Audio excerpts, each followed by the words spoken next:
wabarakatuh. Ketemu lagi dengan Moscast spesial Ramadan kali ini bersama saya Hairia Ilyas, di mana kita akan membahas mengenai bagaimana cara mengatur THR. Buat Sobat Mapan mungkin belum familiar nih dengan Moscast. Apa sih Moscast itu? Jadi Moscast adalah podcast mandiri sekuritas yang membahas hal mengenai investasi dan seputar pasar modal. Sebelum kita memulai bincang-bincang dengan narasumber cantik kita yang udah ada di samping saya saat ini, saya mengucapkan selamat menjalankan ibadah puasa bagi Sobat Mapan. Semoga ibadah kita lancar dan kita mendapatkan berkah di bulan Ramadan ini. Di bulan Ramadan ini tentunya tidak lepas dari yang namanya THR. Bentar lagi nih kita mau lebaran, kita akan mendapatkan THR. Nah, pastinya kita semua sudah ada rencana nih, THR kita buat apa ya kira-kira gitu. Kalau saya pribadi nih, biasanya THR itu saya gunakan untuk ongkos pulang kampung, terus ya ngasih orang tua, terus saya juga ngasih ponakan-ponakan gitu kan, dan ya beli kebutuhan untuk hari raya gitu. Tapi nih Sobat Mapan, apakah yang kita lakukan atau yang saya lakukan ini kira-kira tepat nggak ya? Nah, untuk itu di sini saya bersama seorang financial planner, ada Mbak Nisa. Halo Mbak Nisa. Halo Mbak Kokoy, selamat pagi. Pagi, gimana nih Mbak kabarnya? Aku lumayan nih ya, lapar tentunya karena puasa. Oke. Dan habis macet-macetan nih sampai sini tadi. Mbak Nisa, kita ngomongin soal THR nih. Kira-kira nih Mbak, ketika pertama kali kita dapat THR, itu apa sih yang sebaiknya kita lakukan nih Mbak, yang Sobat Mapan lakukan gitu? Oke, jadi THR ini kan sebenarnya uang yang belum ada, tapi nyare udah gitu ya. Oh, dari bulan Januari ini udah kebayang nih, nanti THR mau aku pakai apa gitu. THR adalah uang-uang yang seperti itu gitu, kita anggap sebagai uang kaget.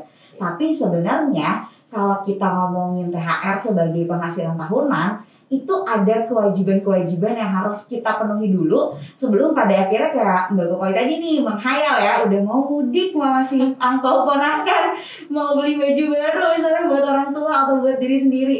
Nah, ada kewajiban-kewajiban dulu yang sebenarnya tuh sebaiknya kita pakai THR sebagai penghasilan tahunan. Apa aja nih ya penghasilan tahunan ini? Jadi kalau dalam financial planning idealnya kalau kita punya penghasilan bulanan, maka kita pakai untuk pengeluaran bulanan.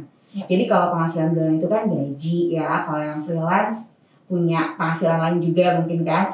Nah itu kita pakai untuk pengeluaran bulanan kita. Bapak mungkin kos atau kontrak rumah, ada yang punya cicilan rumah juga. Untuk makan, transport, bayar listrik, beli kuota, bayar wifi, itu kita pakai si penghasilan bulanan. Nah, penghasilan tahunan ini nih yang biasanya orang lupakan. Kenapa? Karena begitu mikirin THR sebagai penghasilan tahunan, yang dipikir pertama adalah baju barunya bisa gue check out nih, gitu kan ya. Apa nih yang bisa kita pakai gitu. Ada yang mau beli handphone baru, ada yang mau beli segala macam yang sifatnya lifestyle gitu. Padahal ada kebutuhan rutin tahunan yang bisa kita pakai dari THR ini nih. Yang pertama jelas ya kebutuhan hari raya, mudik itu udah pasti, kebutuhan lebaran lah gitu ya, Ramadan dan lebaran.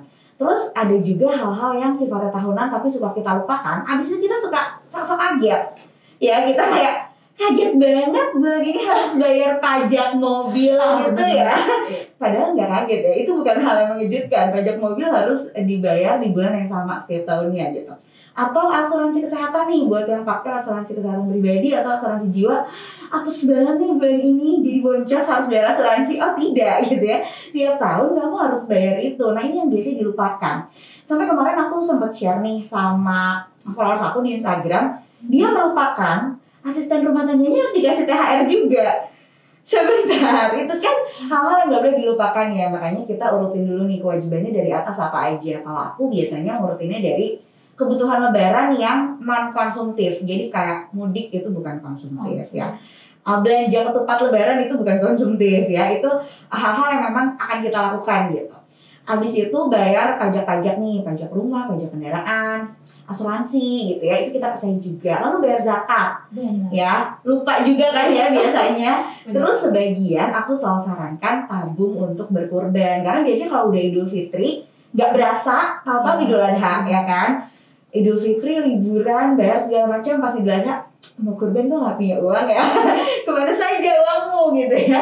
Nah itulah sebabnya kita urutin dulu dari kewajiban. Nanti kalau ada sisa barulah kita ke investasi dulu. Kalau misalnya ada hal-hal yang perlu diinvestasikan, baru ke lifestyle. Nah jadi kalau dengar kayak gini masih jadikah check out baju lebaran ya Mbak Kokoy?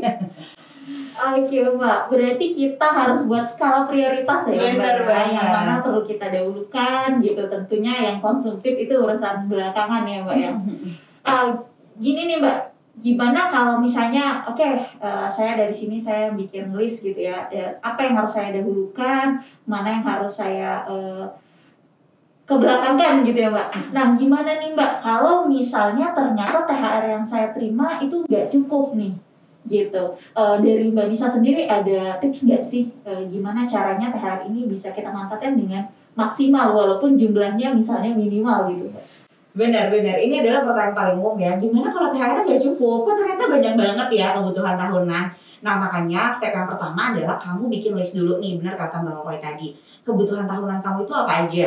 Diurutkan dari yang memang paling penting ke yang paling tidak penting. Ya mind you, lifestyle itu paling tidak penting ya, paling bawah gitu ya. Nah, abis kita urutin, kita cek THR kita cukupnya buat yang mana aja. Misalnya THR kita cukupnya buat yang kebutuhan lebaran, bayar zakat, berkurban, nabung dikit gitu ya. Terus udah habis, aku tetap pengen beli baju lebaran misalnya. Oh ya udah nggak apa-apa. Tandanya kebutuhan-kebutuhan lain kita masukin ke pengeluaran bulanan, tapi dibagi 12. Nah, jadi misalnya bayar pajak mobil itu kan tahunan ya. Kita akan bisa nabung nih selama 12 bulan. Kita cek aja, berarti sebulan kita harus ngisiin berapa dari gaji bulanan gitu. Jangan dilupain, kenapa? Karena ini adalah pengeluaran yang berulang, rutin sebenarnya gitu. Tapi kalau kita lupakan di bulan itu biasanya cash flow kita berantakan nih. Jadi di bulan itu ngerasanya kayak kok boros banget ya, kok nggak bisa nabung ya, kok jadi uangnya habis ya. Itu karena nggak kita siapin dari awal gitu. Jadi kalau memang nggak cukup, ya solusinya adalah nabung. Apalagi buat teman-teman yang mudiknya jauh banget ya. Ada yang mudiknya antar pulau, anaknya 3 gitu kan, pakai pesawat. Itu kan kayak kalau pakai THR aja kayaknya ya kurang uangnya gitu. Makanya dicek dulu nih biasanya kebutuhan lebaran berapa sih buat pulang kampung segala macam, dicek dan dibagi 12.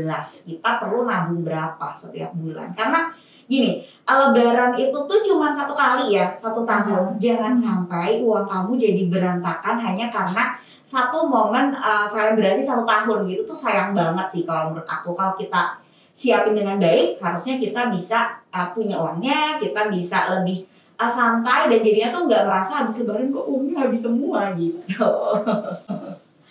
Oke Mbak, tadi Mbak Nisa bilang lebaran itu ibaratnya selebrasi tahunan ya Mbak, 1 tahun sekali gitu kan. Tapi mungkin dimana Sobat Mapan termasuk saya nih Mbak, justru dengan selebrasi tahunan ini merasa ini kan setahun sekali, nggak apa-apa lah sekali-sekali kita spending lebih gitu Mbak dibanding pengeluaran-pengeluaran kita sebelumnya. Nah menurut Mbak Nisa sendiri nih, ada nggak sih Mbak tips yang mungkin buat saya, buat Sobat Mapan semua di luar sana, gimana nih ketika lebaran kita nggak overspending nih Mbak? Biasa kan kalau lebaran tuh pengeluaran kita lebih besar daripada bulan-bulan sebelumnya. Benar, tapi satu hal ya teman-teman, jadi kita selalu harus ingat itu, kita cuma bisa membelanjakan uang yang kita punya. Jadi kita nggak bisa membelanjakan uang yang nggak kita punya, ya kan, otomatis gitu. Sehingga ketika kita pengen mengeluarkan uang di saat lebaran ataupun di bulan-bulan yang lainnya ya, aku selalu ingetin punya nggak uangnya gitu. Jangan sampai selesai lebaran udah mah tabungan habis malah jadi nyisa utang pula gitu.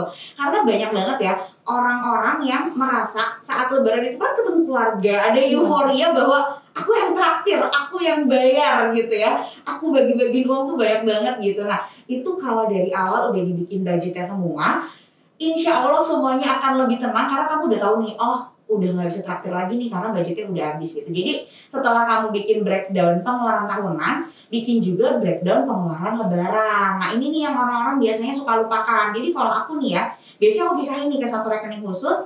Ini adalah budget lebaran aku.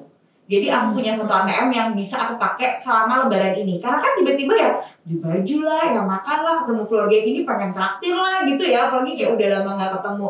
Nah ketika kita udah ada budgetnya, kita bisa cek nih, oh ternyata udah nggak bisa nih gitu, ini mundur nih karena aku udah nggak punya uangnya gitu. Jangan sampai setelah lebaran masih ada bulan depannya loh gitu, jangan sampai bulan depannya kita malah jadi bayar utang karena lebaran kemarin pengeluarannya jadi berutang.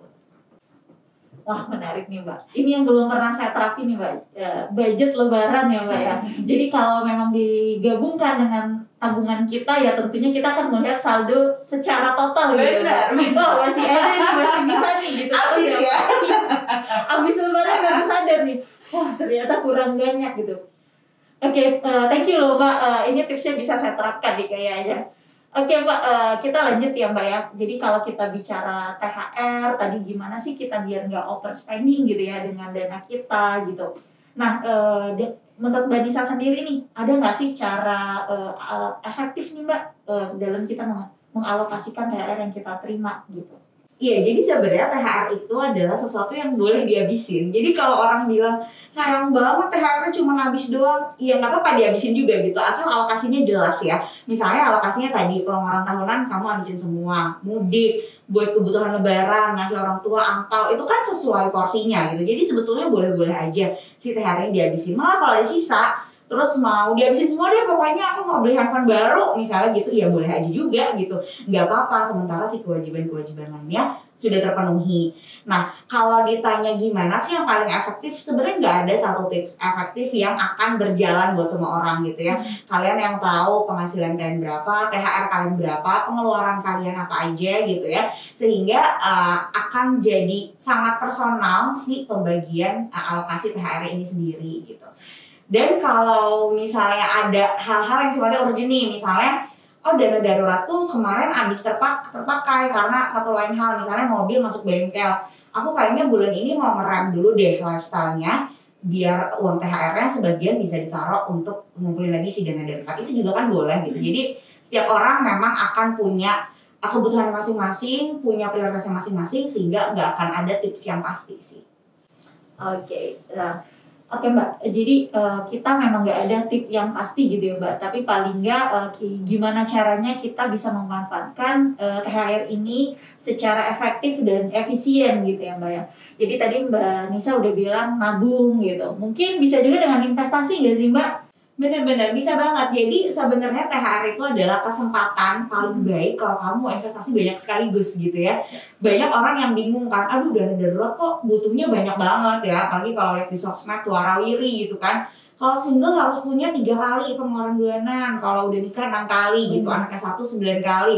Anaknya 2 12 kali, belum apa-apa dengernya kayak gimana ngumpulinnya, nggak usah deh gitu kan ya. Malah jadi mundur gitu karena kok nominalnya gede banget nih. Nah padahal THR ini kan 1 kali gaji ya, otomatis kamu akan bisa mengumpulkan 1 kali nih si dana darurat ini gitu. Jadi ketika kamu ngerem dikit, kayaknya tahun ini karena masih pandemi, udah deh nggak mudik misalnya, atau kebetulan memang orang tuanya satu kota gitu. Aku nggak beli baju baru deh, pakai baju yang ada aja. Pokoknya pengeluarannya dipres sedemikian rupa sampai si dana darurat terkumpul nih 1 kali gitu.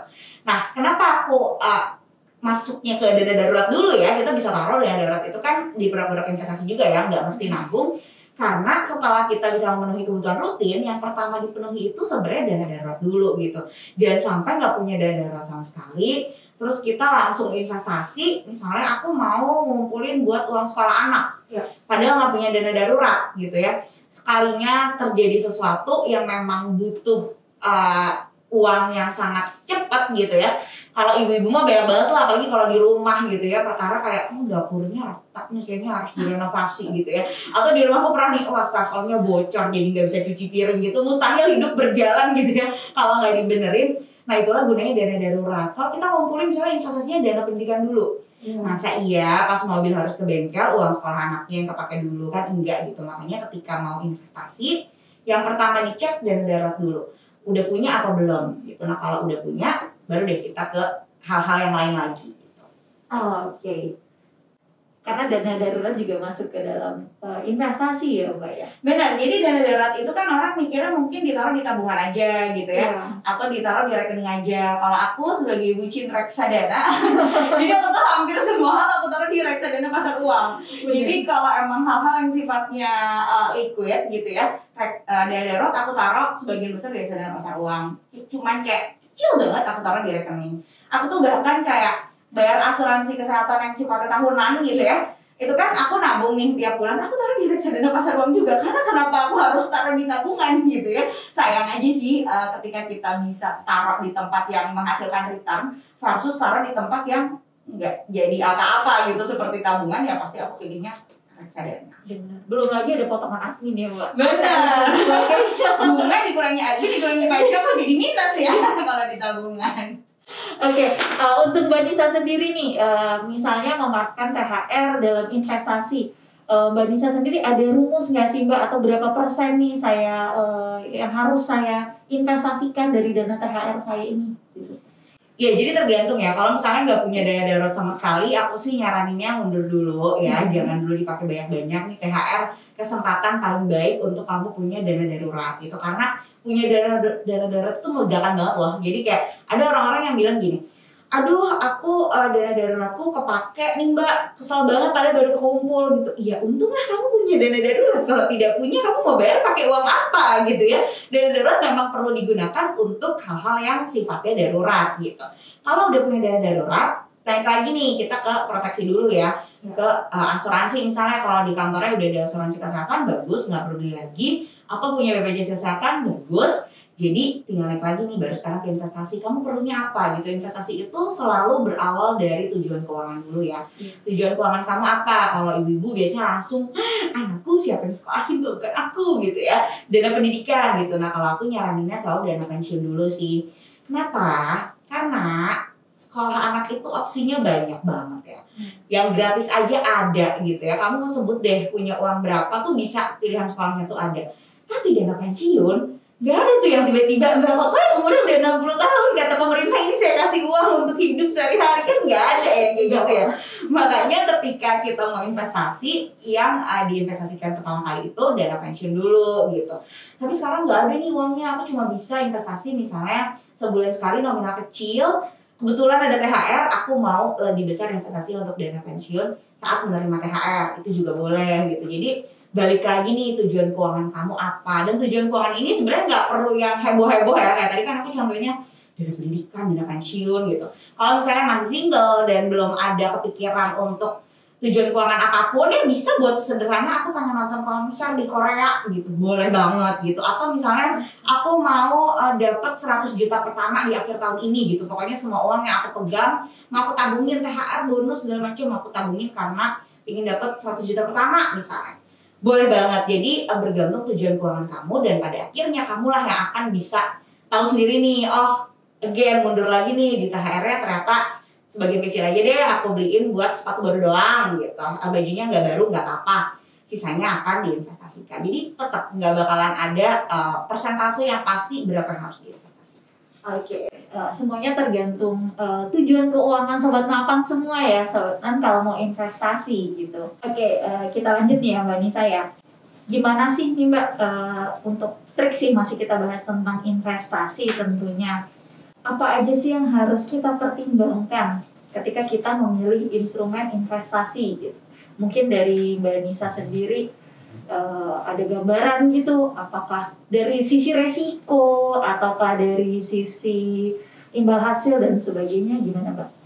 Oke, jadi kalau ngomongin investasi ya, mau sumbernya THR atau bukan, kita tentu yang pertama tadi yang aku udah mention, tujuan keuangannya dulu apa gitu. Setelah tahu tujuan keuangannya, kita akan otomatis tahu jangka waktu yang dibutuhkannya berapa lama gitu ya. Jadi kita sesuaikan nih tujuan keuangan yang jangka waktunya pendek, tentu kita pilih investasi yang risikonya rendah. Kalau tujuan keuangan yang jangka waktunya lebih panjang, kita bisa pilih investasi yang risikonya lebih tinggi gitu. Apa aja sih sebenarnya investasi yang risikonya rendah? Ada reksadana pasar uang. Kalau yang risikonya menengah gitu lah, ada reksadana pendapatan tetap misalnya. Kalau yang risikonya tinggi untuk jangka panjang banget nih, misalnya uang kuliah anak atau dana pensiun, bisa kita taruh di reksadana saham atau saham.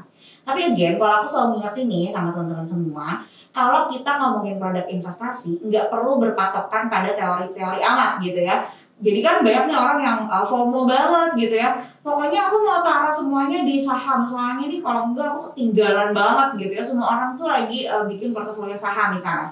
Tapi habis itu kamu nggak paham-paham banget, kamu kayak belum bisa ngerti itu, terus pada akhirnya jadi nggak bisa tidur karena nervous sendiri gitu ya. Nah, di titik itulah aku ngingetin nih, investasi itu selain memang kita nyari cuan tentunya ya, nyari return yang bisa mengalahkan inflasi, tapi kita juga nyari yang bikin kita nyaman. Jadi yang bisa bikin kita tidur nyenyak gitu. Jangan sampai ngejar cuan, tapi malam-malam gelisah nggak bisa tidur, kan ngapain juga gitu. Jadi inilah yang disebut sebagai profil risiko gitu. Gimana sih profil risiko kamu? Apakah kamu orang yang tipenya tuh konservatif? Jadi kalau ada minus dikit aja panik, harus diapain gitu? Nggak bisa tidur ya, Nggak bisa tidur atau nggak kepikiran ya kan? Dikit-dikit buka lagi gitu. Atau ada juga tipe yang lebih agresif gitu. Kalau minus dikit ya udahlah, atau nggak bakal dipakai sekarang juga gitu.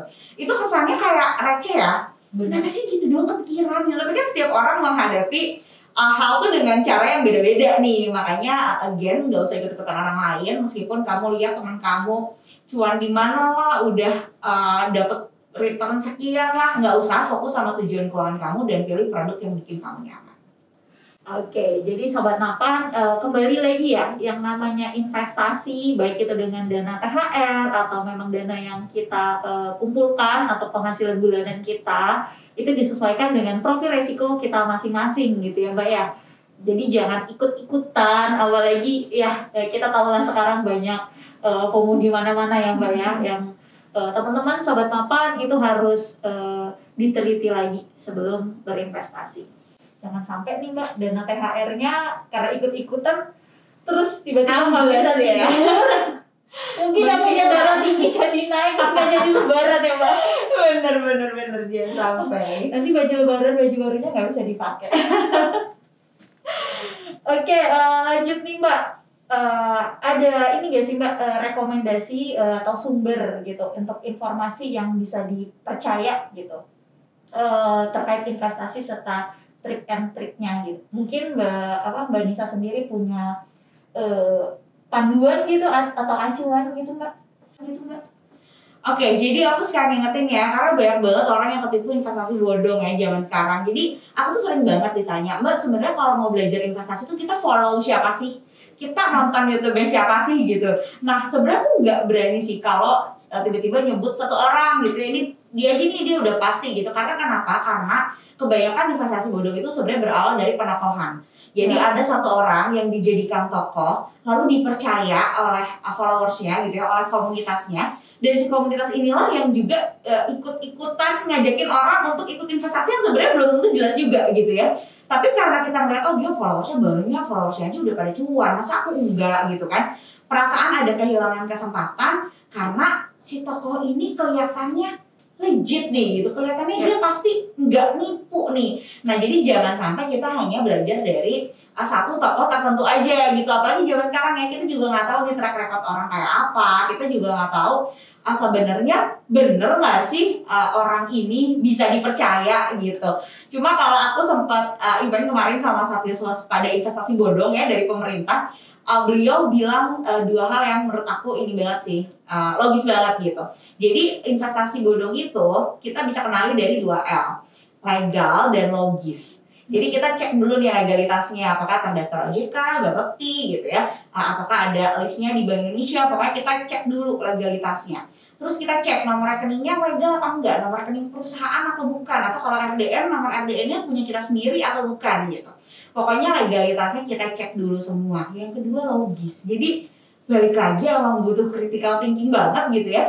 Apakah sebuah investasi itu logis apa enggak gitu. Jadi selain legal, kita lihat nih logikanya gimana.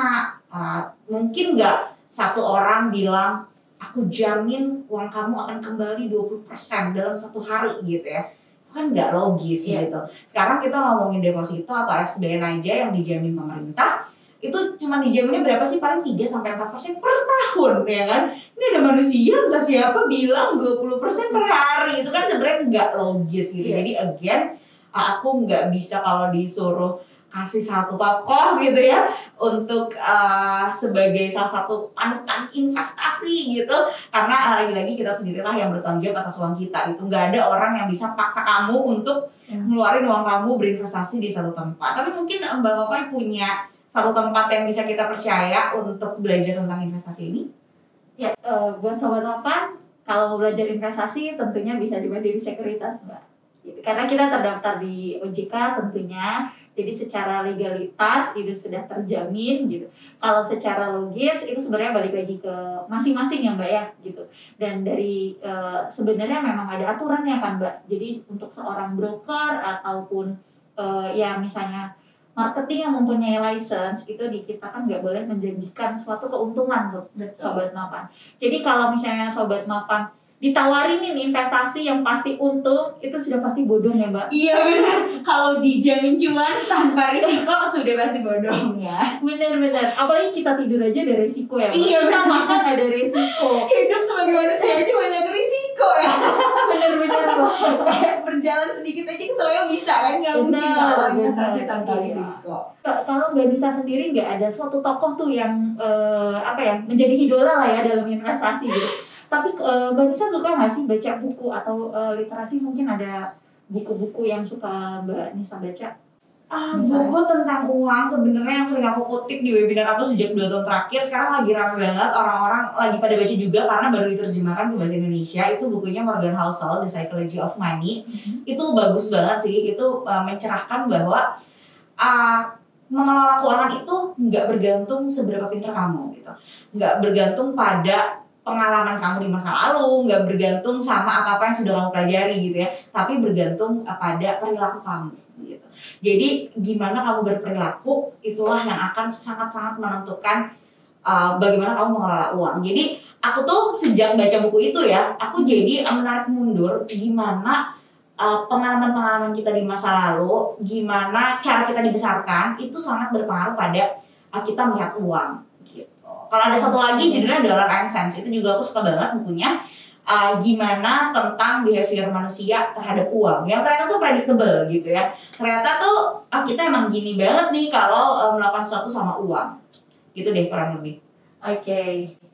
Thank you ya Mbak atas infonya. Mungkin nanti bisa kita baca-baca bukunya gitu.